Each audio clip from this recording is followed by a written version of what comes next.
Lastermarka hauek noski, karpetetan gorde daitezke. Nik adibidez, karpeta hauek sortuta ditut, eta memarruan nire lastermarka guztia ditut. Bai? Karpeta bat sortzea oso horreza da. Kursorea hemen jartzen badugu eta xaguaren eskuineko botoiari ematen badiogu, aukera batzuk irikiko zaizkigu. Eta honen barruan, añadir karpetari emango diogu, karpeta sortu. Eta hemen sortuko digu bat.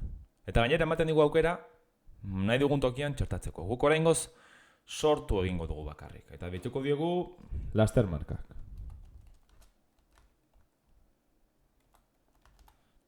Oso ondo.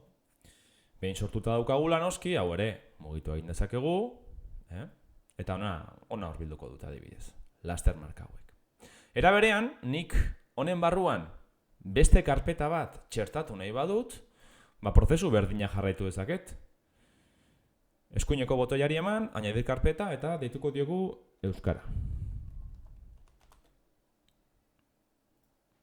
Eta, era berean, euskarako karpeta hau, lastermarken karpetan sartu bezaket. Eta horrela, begiratu nola gelditzen zaidan. Lastermarkak, euskera, eta honen barruan. Bai? Zetarreko balio digu honek? Bueno, adibidez, euskerako ikasgaira, edo gizarteko ikasgaira, edo drivera azkar sartzeko, hemen lastermarka horiek txertatzen baditugu, askoz ere arinago eta azkarrago iritsiko gara. Nola txertatu gure lastermarkak karpetetan? Oso horreza. Gure lastermarka hartzen dugu, arrastatu egiten dugu, eta nahi dugun karpetan txertatzen dugu.